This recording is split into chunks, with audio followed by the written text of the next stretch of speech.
인사하겠습니다. 잘 나오셨습니다. 성도님 얼굴만 봐도 은혜가 됩니다. 사랑하고 축복합니다. 사랑하고 축복합니다. 성령행전 60번째 시간입니다. 유대인에게는 유대인처럼 이라는 제목으로 말씀의 은혜를 함께 나누겠습니다. 미국에 가면 과거의 전통을 고수하며 살아가는 독특한 사람들이 있습니다. 일명 아미시라고 불리는 사람들입니다. 그들은 기독교적으로 보면 제세례파라고 하는 그런 사람들 중에 한 그룹입니다.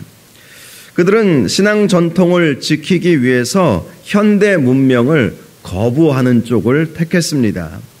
그들은 외출할 때 검은색 정장을 주로 입고 검은색 모자를 씁니다. 그들은 자동차를 타지 않습니다. 대신 말이 이끄는 마차를 타고 다닙니다. 또 그들은 허리띠를 차지 않습니다. 대신 멜빵 바지를 입습니다. 그것이 신앙과 무슨 관계가 있는지는 모르겠지만 그렇게 살아요. 또 그들은 전기를 사용하지 않습니다. 대신 나무를 떼면서 살고 있습니다. 또 결혼한 이후에 남자들은 콧수염은 깎지만 턱수염은 기르고 다닙니다. 학교의 공교육을 거부하고 홈스쿨링이라고 하죠. 가정에서 아이들을 가르칩니다. 그들은 경건한 삶을 살기 위해서 문명의 이익을 거부하고 나름대로 검소와 절제의 삶을 살고자 했던 것입니다. 그래서 그런지 미국 사회 안에서는 그들에 대한 이미지는 나쁘지는 않습니다. 왜냐하면 큰 무리를 일으키지 않기 때문이죠. 그들 나름대로 그저 그렇게 살아가고 있기 때문입니다. 하지만 미국 사람들은 관광을 목적으로 그들이 사는 마을에 방문하기는 하지만 그들과 동화되어 그들과 함께 살아가고 싶은 마음은 전혀 없습니다. 자동차, 전기, 이런 세상이 주는, 과학이 주는 그런 문명의 이익을 거부하고 그렇게 독특하게 살아가고 싶어하는 사람들은 거의 없는 것이지요. 제 생각에 이 미국의 아미시 공동체는 얼마 지나지 않아서 역사 속으로 사라지지 않을까 싶습니다. 아니면 우리 한국의 청학동 마을처럼 과거의 전통을 고집하며 사는 그런 사람들이 있구나, 이렇게 관광지로 전락하지 않을까 이렇게 생각을 합니다. 그들 나름대로는 경건하게 신앙생활을 한다고 하지만 변화하는 세상 속에 들어가서 복음을 전하지는 않는 것이지요. 우리가 그들을 보면서 생각해 보아야 할 것이 있습니다. 오늘 말씀을 보면 사도 바울이 비록 율법으로부터 자신은 자유롭게 생각하고 이방인들에게 자유롭게 하라고 강조했지만 유대인들을 위해서는 율법을 지키는 모습을 보이고 있지 않습니까? 사도 바울의 사역 원칙은 늘 그랬어요. 이방인들에게는 이방인처럼, 또 유대인에게는 유대인처럼 그들을 한 사람이라도 얻고자 그들 사회에 들어가서 그들과 동화되어 살아가면서, 여러분 이런 말이 있죠. 진리의 위배가 되지 않는 한 얼마든지 우리가 변화하는 세상 속에서 그들과 함께 살아가야 하는 것 아니겠습니까? 사도 바울은 바로 그러한 삶을 살았던 것입니다. 그래서 이방인들에게는 이방인처럼, 유대인들에게는 유대인처럼 그렇게 복음을 전하게 되었던 것이지요. 오늘 본문 말씀을 보면 이제 드디어 사도 바울이 유대인들의 핵심 지역이라고 할 수 있는 예루살렘으로 들어가게 되었다는 내용이 나와 있습니다. 17절을 보니까 예루살렘에 도착하자 형제들이 기꺼이 영접해 주었다고 말씀하고 있습니다. 여기서 말하는 형제들이 누구였는지는 정확히 알 수는 없지만 아마도 이 가이사랴에서 함께 온 제자들과 아는 그러한 사람들이지 않았을까 싶습니다. 그들이 사도 바울 일행을 보면서 영접해 준 거예요. 사도 바울 혼자만 간 것이 아니었죠. 아시아에서 함께 온 이방인 그리스도인들도 있었는데 몇몇 유대인들이 그 이방인 그리스도인들도 영접해 주었던 것입니다. 영접해 주었다는 것은 자신의 집에 들어오게 해서 함께 먹고 마시고 함께 잠을 자는 그러한 일을 해 주었다라는 것이지요. 18절을 보면 사도 바울 일행은 당시 예루살렘 교회의 수장이었던 예수님의 동생 야고보와 또 예루살렘 교회의 장로들을 만나게 되었습니다. 특별히 본문을 보면 베드로를 비롯한 사도들의 이름이 언급되지 않은 것은 당시 예루살렘 교회가 핍박 중에 있었기 때문에 사도들은 흩어져서 다른 지역에 가서 복음을 전하고 있었기 때문이었습니다. 19절을 보니까 사도 바울이 야고보와 장로들에게 문안 인사를 한 이후에 하나님이 자기의 사역으로 말미암아 이방 가운데서 하신 일을 낱낱이 말하게 되었다고 말씀하고 있습니다. 예수님을 사도 바울이 인격적으로 만난 이후에 예루살렘을 방문한 것은 총 4번이었습니다. 바로 오늘 본문이 4번째, 어찌 보면 그의 마지막 방문이었다고도 할 수 있지요. 첫 번째 예루살렘으로 방문했던 것은 다메섹 도상에서 예수님을 만나고 난 이후에 그가 3년 동안 아라비아에 가 있지 않았습니까? 우리가 앞에서 살펴보았던 사도행전, 앞에서 살펴보았던 말씀을 보면 우리가 알 수가 있습니다. 아라비아로 갔다가 다시 다메섹으로 돌아와서 복음을 전하다가 유대인들에 의해서 이 죽임을 당할 뻔했죠. 그래서 피해서 예루살렘으로 오게 되었습니다. 처음 예루살렘에 사도 바울이 방문했을 때에 예루살렘 교회에 있었던 성도들은 그를 의심의 눈으로 바라볼 수밖에 없었죠.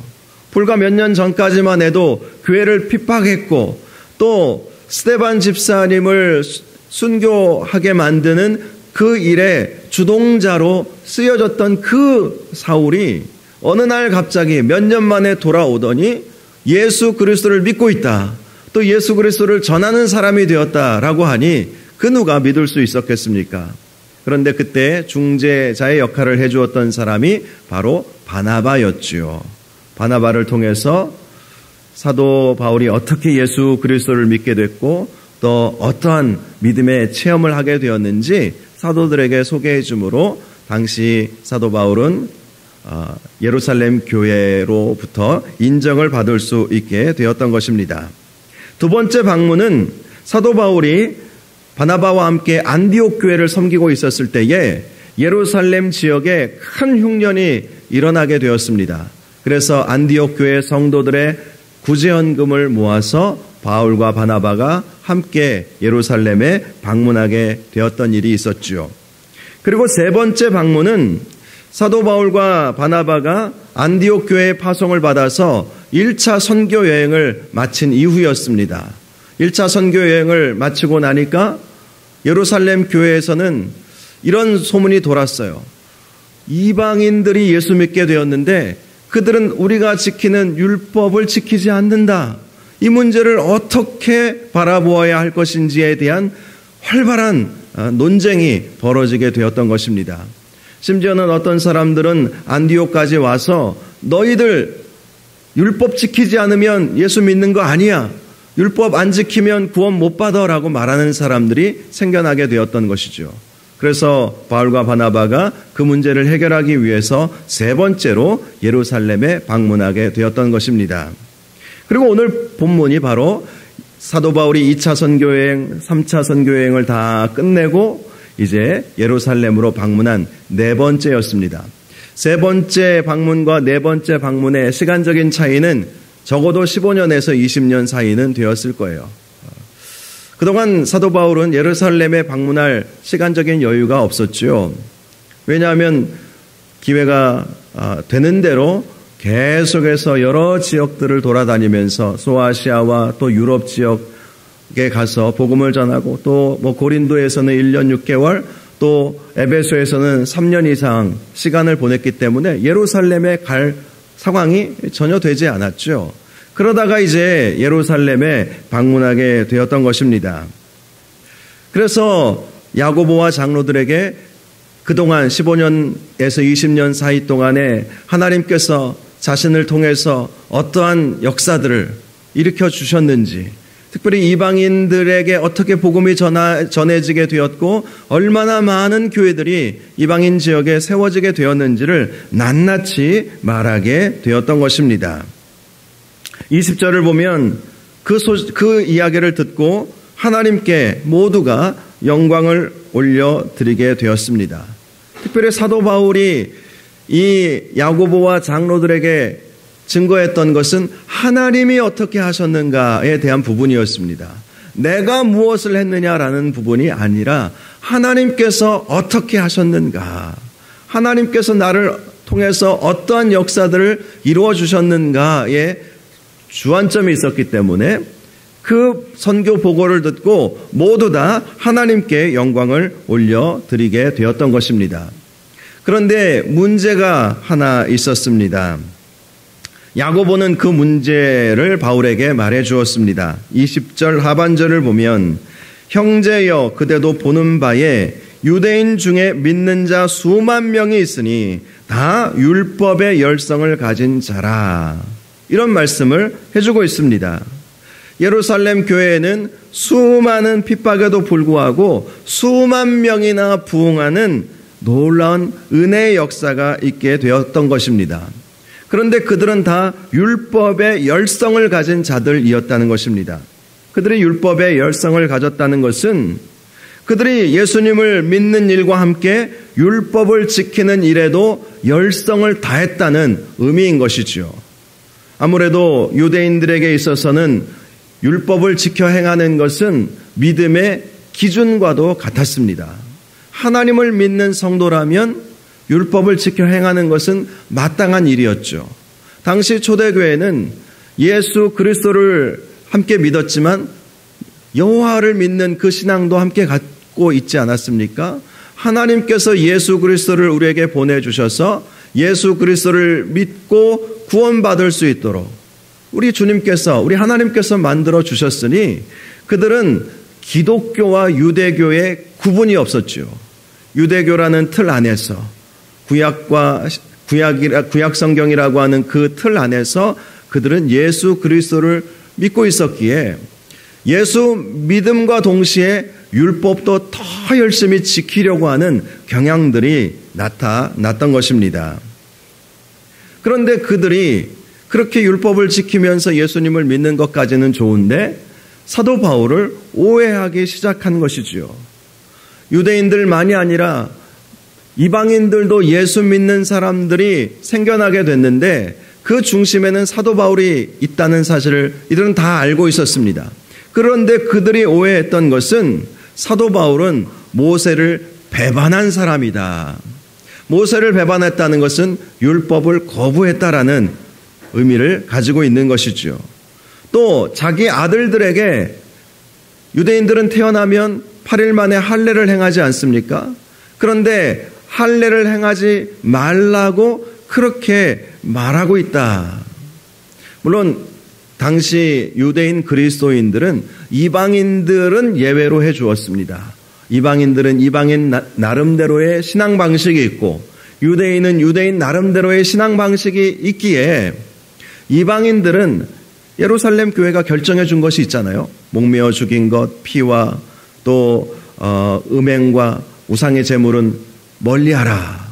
이것을 결정해 주었기 때문에 유대인 그리스도인들은 그 사실을 이미 알고 있었어요. 그런데 사도 바울에 대한 오해는 유대인들에게도 그렇게 가르치고 있다라는 것이었습니다. 유대인들에게도 모세 율법을 지키지 않아도 되고 할례를 행하지 않아도 된다고 유대인들에게도 그렇게 가르치고 있다. 그렇게 오해하기 시작한 것이죠. 사실 그것은 거짓된 정보를 그들이 따르고 있었던 것입니다. 사도 바울은 결코 율법을 거부한 일이 없습니다. 율법의 순기능적인 측면이 있음을 강조했어요. 로마서 7장 12절을 보면 율법에 대해서 이렇게 말씀해 주었습니다. 율법은 거룩하고 계명도 거룩하고 의로우며 선하도다. 사도 바울은 율법의 순기능이 있음을 분명히 알고 전했습니다. 특별히 율법의 순기능은 죄를 깨닫게 해주는 기능이 있다는 것이죠. 율법을 통해서는 의로워질 수는 없죠. 왜 그렇습니까? 율법을 다 지켜 행하는 사람이 이 세상에 아무도 없기 때문이죠. 당시 유대인 그리스도인들이 아무리 율법의 열성을 내었다 할지라도 그 누가 저는 율법을 1.1획도 다 범하지 않고 지켰습니다라고 말할 수 있는 사람이 누가 있었겠습니까? 그래서 사도 바울은 그 문제를 이렇게 설명을 한 것이죠. 율법은 다 지킬 수 있는 사람이 없기에, 설령 그 율법을 다 지킨다 할지라도 그 누가 완벽하게 지켰다라고 그렇게 말할 수 있는 사람이 있었겠습니까? 그러니 율법으로는 구원을 얻을 수 없다라고 말한 것이고, 우리가 구원을 얻기 위해서는 율법의 완성자이신 예수 그리스도를 영접하고 예수 그리스도를 믿는 그 믿음으로 우리가 의롭게 되고 구원을 얻을 수 있음을 강조했던 것입니다. 그런데 당시 유대인 그리스도인들은 사도 바울에 대해서 심각한 오해를 하고 있었던 것입니다. 야고보도 그 사실을 알고 있었기에 이런 제안을 사도 바울에게 했습니다. 당시 예루살렘 교회에서 하나님께 서원한 4사람이 있었습니다. 그들과 함께 결례를 행하고 그들을 위하여 비용을 내어서 머리를 깎게 해주라는 것입니다. 서원한 4사람이 누구였는지는 알지 못하지만 그들은 나시린의 서약을 한 사람들이었을 것입니다. 이 나시린으로 서약한다는 것은 레위인이 아니지만 일반 백성이지만 레위인과 같이 평생 혹은 일정 기간 동안에 하나님만을 섬기겠다고 서원한 사람들을 바로 나시린의 서약을 한 사람들로 보았습니다. 그들은 구약의 전통에 따라서 일정 기간 동안 포도주와 독주를 마시지 않고 머리에 삭도를 대지 않으며 성전을 위해서 또 교회를 위해서, 당시는 성전과 교회가 이렇게 완전히 분리되어 있지 않았기 때문에 예루살렘 성전을 위해서 봉사하고 또 주의 몸된 교회를 위해서, 성도들을 위해서 봉사하고 기도와 말씀에 전무하는 그러한 삶을 살기로 하고자 했던 그러한 사람들이었죠. 보통 그렇게 서원한 사람들은 결례의식을 치르게 되는데, 구약 성경에 보면 이 결례의식을 치를 때에 번제물로 1년 된 숫양 하나, 속죄물로 1년 된 어린 암양 하나, 화목제물로 수양 하나, 그 외에도 여러 무교병과 같은 그러한 제물을 하나님 앞에 올려드림으로 이 결례 예식을 하게 했던 것입니다. 그러니 들어가는 돈이 참 많이 들지 않겠어요? 결례 예식을 할 때에 순양, 어린 암양, 또 수양, 이러한 제물들을 하나님 앞에 올려드려야 하니 들어가야 할 돈이 많았죠. 그래서 유대인들은 서원한 사람들을 대신해서 그 재정을 도와주는 것을 굉장히 경건한 사람, 율법을 아주 소중하게 여기는 사람으로 인정해 주었던 것입니다. 야고보가 그 사실을 언급하면서 바울 당신이 그렇게 4사람이 서원을 했는데 그들의 비용을 대어주고 그들과 함께 결례 예식에 참여하면 당신에 대한 오해가 풀려질 것이다. 그렇게 이야기를 해준 것이지요. 그러면서 25절을 보면 주를 믿는 이방인에게는 우리가 우상의 제물과 피와 목매어 죽인 것과 음행을 피할 것을 결의하고 편지하였느니라, 이런 말을 해줍니다. 이 말씀의 의미는 이방인들에게는 해당되는 일은 아니라는 것이죠. 지금 유대인 그리스도인들이 오해하고 있는 것은 이방인들이 아니라 바로 당신이라는 거예요. 바로 사도 바울 당신이라는 것이죠. 당신은 정통 유대인 출신이기에 유대인처럼 믿어야 된다는 거예요. 당시 유대인 그리스도인들은 그렇게 믿고 있었기 때문에 당신은 우리처럼 신앙생활을 하는 모습을 보여주면 좋겠다, 이런 제안을 한 것이죠. 이방인들은 당연히 우리가 결정해 준 대로 목매어 죽인 것, 우상의 제물, 또 피, 그리고 음행을 멀리하면 그들은 그들 나름대로의 신앙 방식대로 믿기 때문에 우리는 충분히 이방인들에 대해서는 인정해 줄 수 있지만 당신은 정통 유대인 아니겠느냐? 그러므로 우리처럼 유대인의 방식처럼 예수 믿는 모습을 보여주면 좋겠다, 이렇게 제안을 했던 것입니다. 물론 이 부분에 대해서도 우리가 분명히 논쟁점이 있는 것도 사실입니다. 왜냐하면 예수 믿는 것과 율법을 지켜 행하는 것은 사실은 별개의 문제 아니겠습니까? 또한 유대인이나 이방인이나 차별 없이 오직 예수 그리스도를 믿음으로 구원 얻는 것은 당연한 것 아니겠습니까? 그러니 유대인들이 믿는 방식이 따로 있고 이방인들의 믿는 방식이 따로 있다라는 것은 맞지 않을 수도 있습니다. 그러나 기독교 역사를 보면 현실적으로 그동안 우리 신앙의 선조들은 더 잘 믿어보려고 나름대로의 신앙 전통을 세워왔습니다. 중세에는 수도원 전통이라고 하는 것이 있었어요. 즉 믿음의 성장을 위해서 수도원에 들어가서 공동체 생활을 하는 것이죠. 함께 먹고 함께 잠을 자는 것입니다. 그리고 수도원에서 말씀을 깊이 묵상하고 공부하고 훈련받고 또 깊은 기도의 시간을 갖는 그 수양의 시간을 가져야 한다. 이렇게 생각을 했죠. 당연히 그런 모습이 우리 신앙에 도움이 될 것입니다. 그들은 그 외에도 노동을 굉장히 중요하게 여겼습니다. 땀을 흘려 일하는 것. 사실 아담과 하와에게 하나님께서 에덴 동산을 주셨잖아요. 그 에덴 동산에서 아담과 하와가 먹고 놀기만 했겠습니까? 안 그렇습니다. 성경을 보면 아담과 하와는 에덴 동산에서 밭을 경작했어요. 노동은 신성한 거예요. 땀을 흘려 일하는 것은 신성한 거예요. 에덴 동산에서부터 아담과 하와는 밭을 경작하면서 땀 흘리며 수고했습니다. 그래서 수도원 전통에 있는 사람들은 땀을 흘려 일하고 또 교회도 짓고 또 건물도 짓고 청소하고 또 밭을 가꾸고 하는 그런 일들을 굉장히 중요하게 여기면서 동시에 함께 기도하고 묵상하고 공동체 생활을 하면서 그들의 믿음을 키워가려고 했던 것이지요. 우리나라도 아주 독특한 신앙 문화가 있습니다.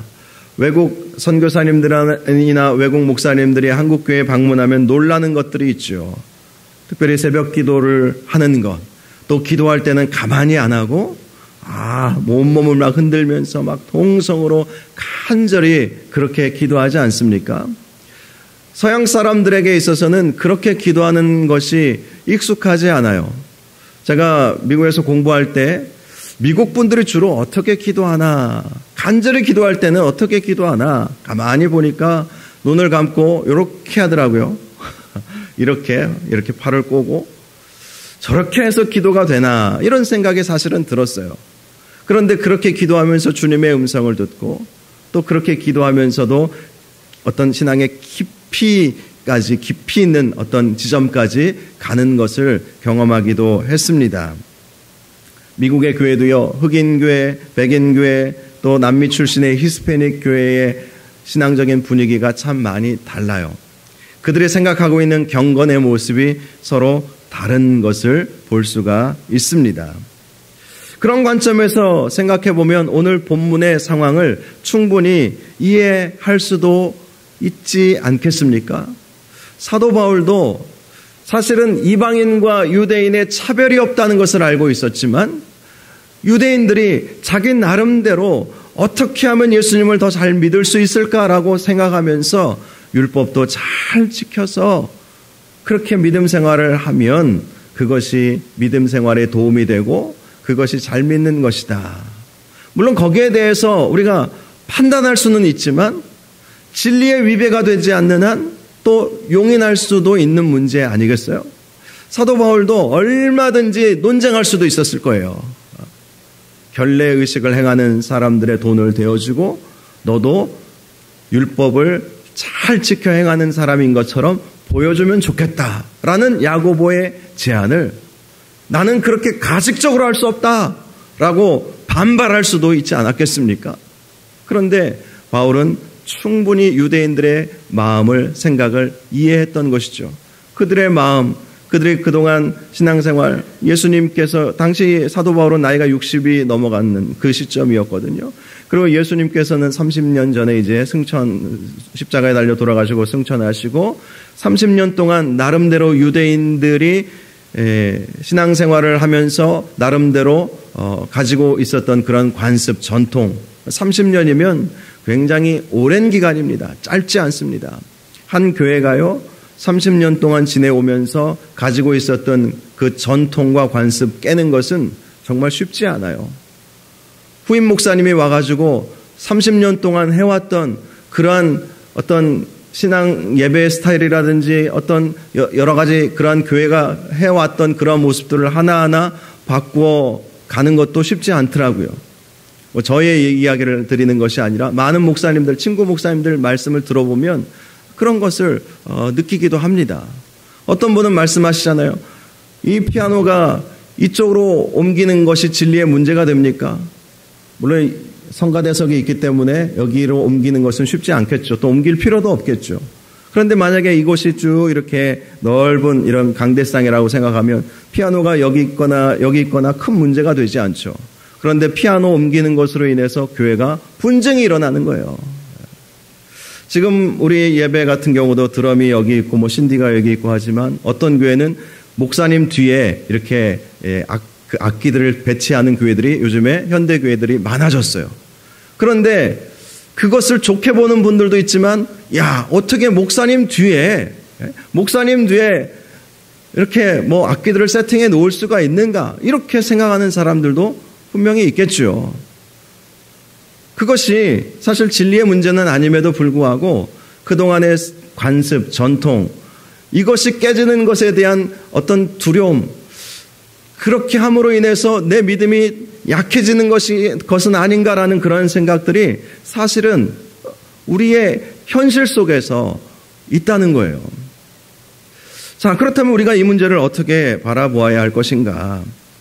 사도 바울은 그런 것을 충분히 인정해 주었다는 거예요.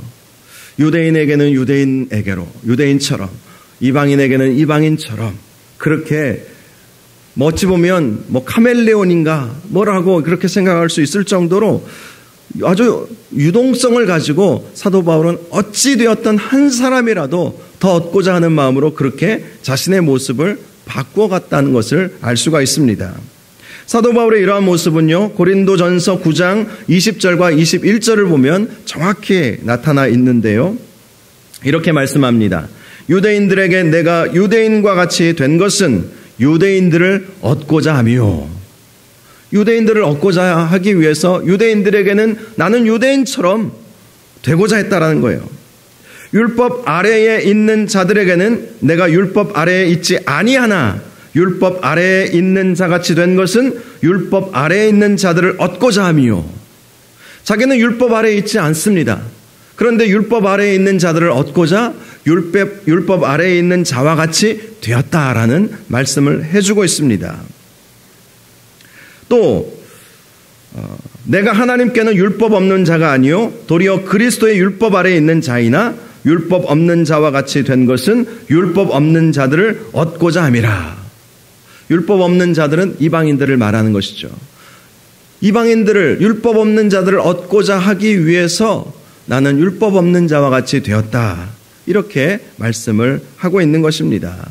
한마디로 한 사람이라도 얻고자, 성숙한 사람이기에 사도 바울이 이런 말씀도 했죠. 로마서 15장 1절을 보면 믿음이 강한 우리는 마땅히 믿음이 약한 자의 약점을 담당하고 자기를 기쁘게 하지 아니할 것이라. 믿음이 약한 자들의 생각을 파악하고 그들의 관점으로 우리를 낮추고 그들을 얻을 수 있는 방법을 만들어 가야 된다. 이것이 사도 바울의 사역 원리였던 것입니다. 이것을 우리가 신학적으로나 선교학적으로 성육신의 원리라고 말하죠. 사실 예수님께서 하늘 보좌를 버리시고 이 땅에 내려오신 것, 그것이 인카네이션, 성육신 아니겠어요? 예수님이 이 세상에 오셔서 왕의 권세로 이 세상을 살아가지 않으셨습니다. 죄인의 모습으로, 연약한 자의 모습으로, 가난한 자의 모습으로 그렇게 이 세상에 내려오셔서 사셨던 것이죠. 예수님이 말씀하셨죠. 나는 의인을 부르러 온 것이 아니라 죄인을 부르러 왔다. 그래서 죄된 육신을 입고 이 세상에 오셔서 죄인들과 함께 먹고 마시고, 유대인들은 그게 싫었던 거예요. 어떻게 하나님의 아들이라고 자처하는 사람이 죄인들과 함께 먹고 마실 수 있느냐? 창기들과 어울린다고 느낀 것이죠. 세리들과 함께 먹고 마시는 것을 그들은 받아들일 수 없었습니다. 여러분, 유대인들에게 있어서 가장 큰 죄인은 남자는 세리였고요, 여자는 창기였대요. 그런데 예수님은 정통 유대인들이 싫어하는 그러한 사람들과 늘 가까이 지내면서 그들에게 복음을 전하고 어찌되었든 그들을 구원코자 그들과 함께 거하시고 그들에게 말씀을 가르쳐 주셨던 것 아니겠습니까? 이런 성육신의 원리는 우리 선교사님들이 훈련받고 가는 원리이기도 합니다. 왜죠? 예를 들어서 우리 한국 선교사님이 태국에 가서 선교를 하면 태국 사람이 되어야 하는 거예요. 그들의 문화와 그들의 언어를 구사해야 하는 것은 당연한 것이고요. 어쨌든 그들의 생각을 알고 그들의 문화 속에서 그들과 함께 복음을 전해야 하는 것 아니겠습니까?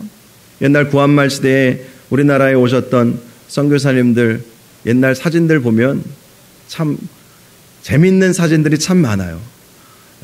키도 아주 엄청 멀대같이 크고 얼굴은 허연데 한복을 입고 갓을 쓴 미국 선교사님들을 생각해 보면 참 그들의 마음이 느껴지지 않습니까?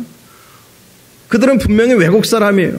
양복 입고 다녀도 누가 뭐라고 하겠습니까? 저들은 외국에서 온 코쟁이들이니까 뭐 그렇게 입고 다니고 그렇게 사는 것은 당연하게 봤겠죠. 그런데 한국에 오셨던 선교사님들은 어쨌든 한국 사람들의 마음을 얻고자 옷부터 그리고 먹는 음식부터 사는 집부터 그렇게 한국 사람들하고 똑같이 살려고 했던 것이죠. 물론 쉽지 않습니다. 유병국 선교사님이라고 WEC이라고 하는 WEC라고 하는 아주 유명한 국제 선교단체가 있어요. 여러분들은 잘 모르시겠지만 보통 우리 우리 성도님들이 잘 알고 있는 선교는 뭐 OMF, OM, 뭐 예수전도단, 뭐 CCC 이런 선교단체들은 익히 많이 들어보셨겠지만 WEC라고 하는 선교단체 굉장히 국제적으로 전 세계에 많은 선교사님을 파송했던 단체가 있는데요. 그 단체의 한국 대표로 정말 존경받는 유병국 선교사님이라고 하는 분이 계십니다. 그런데 그분이 책을 하나 썼어요. 어떤 책이냐면 책 제목이 이렇습니다. 김치 하나도 포기하지 못하는 선교사. 선교지에 가서 복음을 전하고 현지인들을 이해하고 그들과 동화되어서 그들과 함께 살고자 하지만 여전히 자기 자신은 김치 하나도 먹는 음식 하나도 포기하지 못하는 자기 자신의 연약함을 간증을 통해서 풀어낸 그러한 책인 것입니다. 그래서 정말 쉽지는 않아요. 그러나 중요한 것은 사도 바울이 말했던 것처럼 로마서 15장 1절에서 말했던 것처럼 믿음이 강한 우리는 그렇죠. 믿음이 강한 사람들이 믿음이 약한 사람들의 약점을 담당하는 것이죠. 그리고 우리를 기쁘게 하지 아니할 것이라 내 생각과 내 경험을 다 내려놓을 수 있어야 한다는 것입니다. 현대사회를 포스트 모던 시대라고 말하죠. 포스트 모던 시대의 가장 큰 특징은요, 급격한 사회적 변화에 있습니다. 정말 빠르게 변화합니다. 스마트폰을 우리가 사용한 것이 불과 10여 년밖에 되지 않습니다. 그럼에도 불구하고 이 스마트폰을 우리는 잘 활용하고 있죠. 물론 연세 드신 분들은 전화 통화하는 것이 주된 이 사용 방법이시겠지만 저만 해도 이 스마트폰으로 은행 거래를 다 합니다. 웬만해서는 은행에 갈 일이 없어요. 스마트폰 어플을 내서 송금을 하고 받고 또 다른 곳에 보내고 하는 일을 다 스마트폰 하나로 다 해요. 요즘 그 MZ세대라는 이야기를 많이 듣죠. MZ세대, 밀레니엄 제너레이션, 보통 한 20대 정도 MZ세대라고 합니다. 이 MZ세대는요, 특징이 우리와는 다른 세상을 살고 있는 세대라는 거예요. 그들은 태어나면서부터 스마트폰을 경험했습니다. 태어났더니 있는 거예요. 살면서 생긴 게 아닙니다. 태어나면서 여러분 식당 가서 보면 아시죠? 엄마 아빠가 밥 먹을 때 아이는 스마트폰 하나만 주면 이렇게 조용히 잘 넘겨가면서 유튜브 보고 있어요. 정말 그 어린 2살, 3살짜리 꼬마 아이도 자기가 좋아하는 유튜브 채널이 따로 있어요. 그래서 엄마 아빠가 안 찾아줘도 그걸 찾아서 눌러서 지가 원하는 것을 봐요. 그러니 완전히 세대가 달라요. 이 MZ 세대들은요, 아마 우리와 다른 세상을 살 것입니다. 물론 우리도 경험하고 죽겠지만 앞으로 시대는 얼마나 많은 변화가 있을 것인지 아무도 예측하지 못하죠. 자율주행차에 대한 이야기는 이미 여러분들도 많이 들어서 아실 것입니다. 예전에는 어디 해외여행 가려면 책을 들고 그 나라의 기본적인 언어가 무엇인지 좀 공부하고 아니면 인사말이라도 이렇게 공부하고 외워가지고 이렇게 가지 않았습니까? 그런데 요즘에는요, 파파고라고 하는 핸드폰에 그 어플이 있어요. 저도 최근에 그것을 알고 파파고를 한번 어플을 다운받아서 한번 활용을 해봤는데요. 파파고에 한국말로 안녕하십니까 하면 예를 들어서 프랑스 사람을 만나면 안녕하십니까 라고 녹음하면 프랑스 말로 그게 번역돼서 나와요. 그러면 그것을 프랑스 사람에게 보여주면 이 사람이 지금 무슨 말을 하고 있구나 다 알아요. 그러니까 언어 공부도 사실은 옛날만큼 그렇게 하지 않아도 얼마나 세상 살기가 편해졌는지 모릅니다. 우리 아이들은 그런 세상을 앞으로 살 거예요. 요즘 MZ세대가 교회에 많이 줄어들고 있다는 이야기는 많이 여러분들 들어서 아실 것입니다. 얼마 전에 우리 북한 선교하는 목사님들과 모임을 할 때에 안양에서 큰 교회에서 목회하시는 목사님을 만난 적이 있었는데요. 그 목사님은 우리 교단 GMS라고 하는 선교단체가 있습니다. 우리 교단 소속의 모든 선교사님들은 GMS라고 하는 선교단체에 소속해서 그 안에서 관리받고 훈련받고 파송받고 그렇게 하고 있죠. 이 GMS 선교회의 이사장까지 역임하셨던 아주 선교에 대해서도 해박한 지식을 가지고 있고 또 풍부한 경험을 가지고 계신 목사님과 북한 선교에 관한 이야기를 나누게 되었는데요. 이야기를 나누면서 이런 말이 나왔습니다. 요즘 MZ세대 교육자들, 신학생들에 대한 이야기가 나왔어요. 이제 MZ세대면 20대 아닙니까? 가만히 생각해 보니까 제가 은퇴할 때 이 친구들이 담임 목사가 되어야 하겠더라고요. 나이가 보니까. 그래서 더 관심을 가질 수밖에 없죠. 20대, 30대 초반에 지금 나이가 잘 훈련받아서 제가 은퇴할 때쯤에는 바톤 터치를 받아서 이 친구들이 열심히 목회를 하면 좋겠다는 마음이 저에게 분명히 있지요. 그런데 최근에 나온 이야기를 보면 MZ세대 신학생들은요, 교회 사역을 잘 안 하려고 한대요. 그래서 서울에서도 큰 교회에서도요, 교육전사님을 모시기가 하늘의 별 따기처럼 어렵다고 합니다.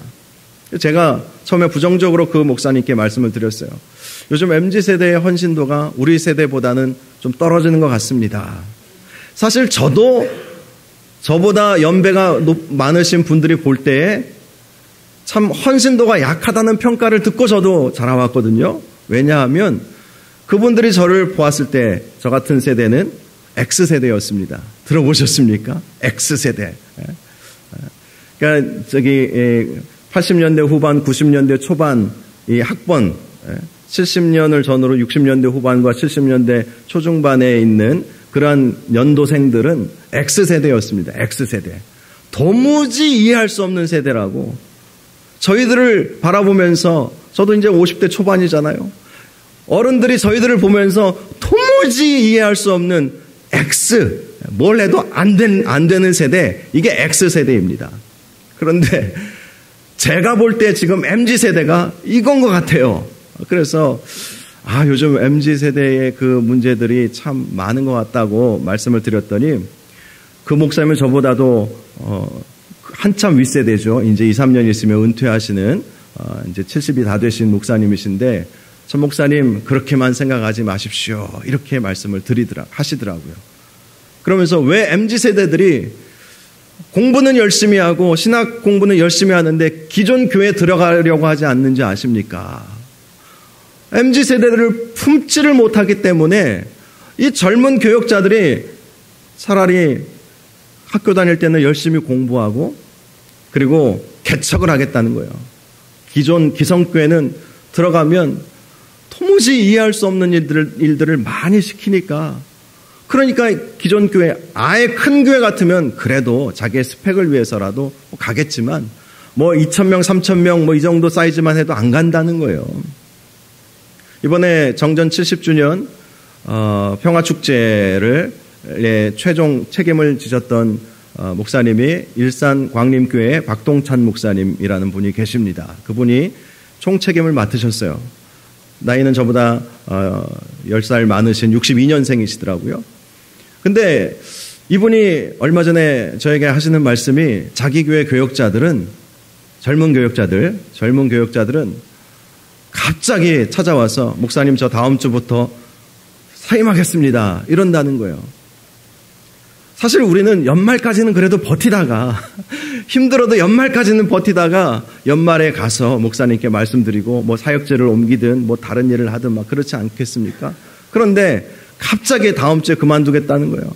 왜 그러냐고 물어보니까 힘들어서요.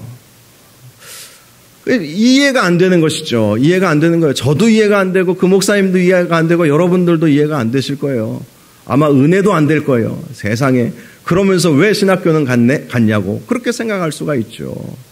이해가 안 되죠. 저도 이해가 안 되죠. 그럴 것 같으면 뭐하러 신학교는 갔는가라고 생각할 수도 있겠죠. 그런데 나름대로의 열정과 또 나름대로 은혜 받아서 뭔가 주님을 위해서 해보려고 들어갔는데, 일반 청년으로 살아가는 모습과 교역자로 살아가는 모습은 하늘과 땅 차이인 거예요. 기존에 연세 드신 성도들이 또 나이 든 담임 목사님이 요구하는 것은 MZ세대들이 생각할 때 도무지 이해하기 어려운 것들을 요구하고 그것을 강요하니까 도무지 받아들이기가 어려운 것이죠. 제가 그 안양 석수교회 김찬곤 목사님이신데요. 아주 유명하신 분이시고 교단적으로도 아주 정말 좋은 평가를 받고 계신 목사님이 그 말씀을 하시니까 한 방 먹은 느낌이었습니다. 충격을 받았죠. 그렇다면 과연 나는 이 젊은 세대들을 품을 수 있는 목회를 생각하고 있을까? 또 우리 교회가 얼마나 준비되었을까? 이런 생각을 해보게 되었습니다. 오늘 본문을 묵상하면서도 그런 생각을 깊이 해볼 수밖에 없었어요. 앞으로 사실 우리는 지는 세대고 이제 떠오르는 세대들을 받아들이고 어쨌든 그들을 품고 우리의 믿음을 다음 세대에게 전수해 주어야 되는데, 나는 과연 유대인에게는 유대인처럼, 이방인에게는 이방인처럼 그들이 우리를 맞추라고 하는 것이 아니라 내가 그들에게 맞출 수 있지는 못했을까라는 그런 생각을 해보게 되는 것이죠. 전에도 말씀드렸지만 어떤 교회, 아주 100년 넘은 교회예요. 그 교회에서 이제 청년부 담당 목사님이 어떤 선교단체하고 함께 연결을 해서 매주 목요일마다 교회에서 찬양 집회를 허락을 받았습니다. 당회에서도 너무 좋아했어요. 교회가 오래되고 또 연세 드신 분들만 주로 있으니까 교회에 청년들이 오면 참 좋겠다. 그런데 한 달 하고 당회에서 금지 조치를 내렸습니다. 왜냐하면 목요일날 열심히 찬양하는 건 좋은데 교회가 너무 지저분해지고 시끄럽다는 거예요. 그동안 조용하게 이렇게 신앙생활을 해왔는데 청년들이 오니까 막 정신없고 시끄럽고 도무지 안 되는 거예요. 물론 청년들이 좀 청소도 좀 잘 해주고 가면 좋겠지만 그게 쉽지 않잖아요. 그 교회 본당을 꽉 메워서 그렇게 청년들이 오니까 끝나고 나면 쓰레기통에 쓰레기들이 꽉 차는 거예요. 다 버리고 가면 좋지만 그건 또 그들의 실수겠죠. 그런데 그렇게 교회가 지저분해진 상태에서 금요일 금요기도에 모이려고 보니까 교회가 지저분해진 거예요. 청소는 수요일날 월요일날 다 해놨는데, 그리고 주일날에도 여전히 교회가 지저분해니까 왜 그러냐, 왜 이렇게 교회가 지저분하냐, 우리가 청소 다 해놨는데 청년들이 목요일날 저녁에 와가지고 지저분하게 해놓고 갔다고. 그러니까 부정적인 여론이 펼쳐져가지고 당회에서 논의해서 청년 집회 불어 그런 결정이 내려졌다는, 실제 제 친구 목사님의 이야기입니다. 그 친구 목사님이 자기가 청년부 담당 목회를 했을 때 그런 일이 있었다는 거예요. 여러분, 그래요. 우리가 이 변화하는 시대 속에서 어떤 모습을 가져야 할 것인가. 사실 오늘 본문은 그것을 우리에게 잘 보여주고 있다고 그렇게 생각을 합니다. 사도 바울은 유대인에게 있어서는 유대인처럼 자기는 율법을 지키지 않고 율법 아래에 있지 않지만 율법 아래에 있는 사람들에게는 율법 아래에 있는 자들처럼. 왜 그렇죠? 자기는 믿음이 강한 사람이라고 믿었기 때문이에요. 믿음이 강한 사람이 믿음이 약한 사람의 약점을 담당해 줘야 되겠죠. 우리 기성세대들의 믿음은 그 누구보다도 확실합니다. 저나 여러분이나 확실한 믿음을 갖고 있어요. 우리 다음 세대는 아직까지 믿음의 연륜이 짧아요. 그러면 믿음이 강한 사람이 믿음이 약한 사람들의 약점을 담당해 주고 유대인에게는 유대인처럼 이방인에게는 이방인처럼 그렇게 나가는 모습이 우리에게 필요하지 않겠습니까? 그래서 우리가 정말 이 사도 바울의 이 성육신의 원리와 같이 우리가 정말 한 사람이라도 더 얻고자 하는 마음으로 그러한 모습을 가질 때에 하나님께서는 우리에게도 은혜 주시고 또 우리 교회에게도 부흥의 은혜를 반드시 허락하여 주실 줄로 믿습니다.